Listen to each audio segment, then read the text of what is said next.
የደቡብ ኢትዮጵያ ክልል የብልጽግና ፓርቲ ቅርንጫፍ ጽህፈት ቤት ኃላፊ አቶ ገብረ መስቀል ጫላ በመድረኩ ተገኝተው ባስተላለፉት መልእክት ባለፉት 8 ዓመታት በብልጽግና ፓርቲ ሁለንተናዊ ለውጥ ማስመዝገብ ተችሏል ሲሉ ተናግረዋል። የብልጽግና ፓርቲ የፖለቲካ ልዩነቶችንና ስብራቶችን በመጠገን በመልካም ግንኙነቶች የተመሰረተ አንድነት በማጠናከር የሁሉንም ኢትዮጵያዊ ተሳትፎ ያረጋገጠ ፓርቲ ስለመሆኑ ገልጸዋል።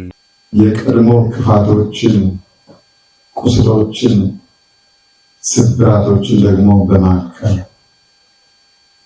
ዛሬን ተግቶ በመስራት የሕዝባችንን ሁለንተናዊ ብልጽግና ለማረጋገጥ ሰብአዊ ልዕልናችንን፣ ኢኮኖሚያዊ ልዕልናችንን፣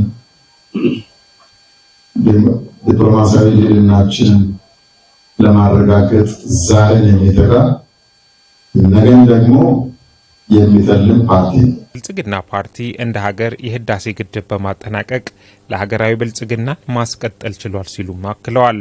የባህር በር ጉዳይ የህልውና ጉዳይ እንደሆነም ኃላፊው አንስተዋል። በኢትዮጵያ የታሪክ አሻራ ላይ ከዚህ መልስ ነው ትልቅ አሻራ ያኖሩት፣ ሌሎቹ አላኖሩም። በኢትዮጵያ ህልውና ላይ ከዚህ መልስ ነው ቦታ ያላቸው። እነዚህ ትናንት የተገኙ ናቸው ይባል ነበር። ቃል በቃል ባይባልም ተግባራዊ እውነታው ነው።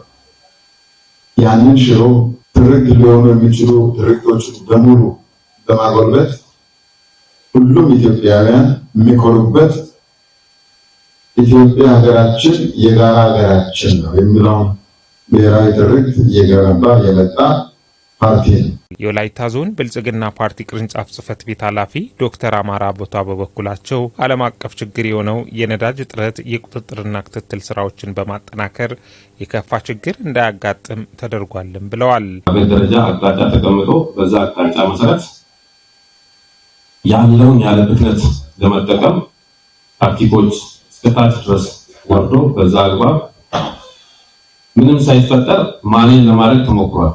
የውይይቱ ተሳታፊዎችን በበኩላቸው ባለፉት የለውጥ ዓመታት በከተማው በርካታ የልማትና መልካም አስተዳደር ስራዎች በመከናወናቸው ተጠቃሚ መሆን ችለናል ሲሉም ተናግረዋል። ተጀምረው ያልተጠናቀቁ የልማት ስራዎች መጠናቀቅ እንዲችሉ ጠይቀዋል። መሰረተ ልማቶች በአሁኑ ሰዓት ከዳር እስከ ዳር በተወሰኑ አዲስ ወደ ከተማ የተካለሉ ቀበሌያት ካልሆኑ በስተቀር በሌሎች ነባር ቀበሌያት ቀደም ሲል በነበሩት መሰረተ ልማቶች ተደራሽ ሆነዋል።